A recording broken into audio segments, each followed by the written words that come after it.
Welcome into the latest ESPN headline. I'm Prim Saripapat alongside our NFL insider, Billy Devaney.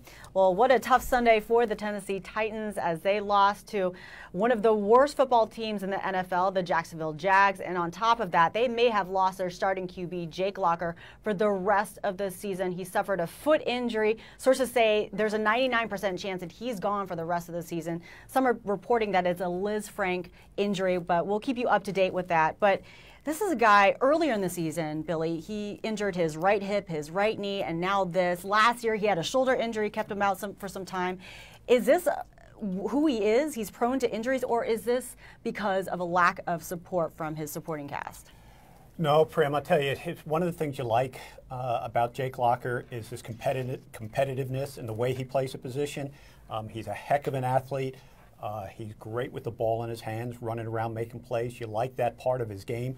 But unfortunately now, there is a trend developing where durability is definitely becoming a concern with Locker. You know, there were questions going into this season about the on-field physical ability of Jake. Well, I think you have to add now, you know, is he going to be a guy you can count on health-wise to play the position? And this year, he has shown some development, though. I mean, he's in his third year. He's got one more year left on his rookie contract. But you look at his completion percentage, it's the best of his career, his QBR as well. So if you were the GM and you've been a general manager in the NFL before, this upcoming draft, would you be looking at quarterbacks? This is a tough one, and this is the worst situation for a team to be in. And unfortunately, I think Tennessee's in that situation. They're not alone. There's other teams that need to find out if they have their quarterback of the future on their roster right now. This was going to be a big year for Locker to determine that. They were hoping that he showed progress, that they didn't have to go out and find a quarterback. And like you said, he showed flashes in the middle of the season where, say, okay, you know what, maybe he's getting it. He was becoming a better passer, making better decisions. But I got to be honest, before he got hurt yesterday, it looked like the Locker that you had questions about. He wasn't playing very good. So I think it's important that first of all, you find out what his medical condition is going forward, and then I would say that they've got so much invested in Locker at this point.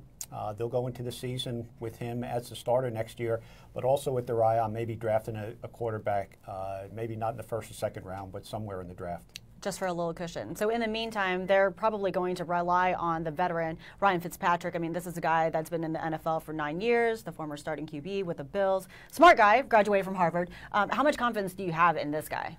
You know what? He's a credible backup. He really is. And he's capable of, I hate the term, but he can manage a game. If they can get Chris Johnson consistent, he started to show flashes of his old self, running the football. The problem with Fitzpatrick, the longer he's out there, the more he's prone to turnover. If they can avoid that, they still can play stout defense, run the ball. They've got a really good offensive line that's young and developing. All is not lost.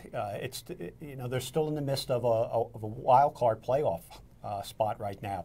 And if Fitzpatrick can go in and not turn the ball over, then yeah, Tennessee could still factor into this. Well, it's been such an up and down season for the Titans. Right now they're sitting at 4-5, but they're still second in the AFC South because this is a really poor division. Now up next for them, they will take on the Indianapolis Colts on Thursday. The Colts coming off that big 30-point loss versus the Rams, so you know that they will be fired up. For Billy Devaney, I'm Prim Saripapat. Be sure to check out Billy on NFL Insiders. That's at 3 p.m. Eastern on ESPN.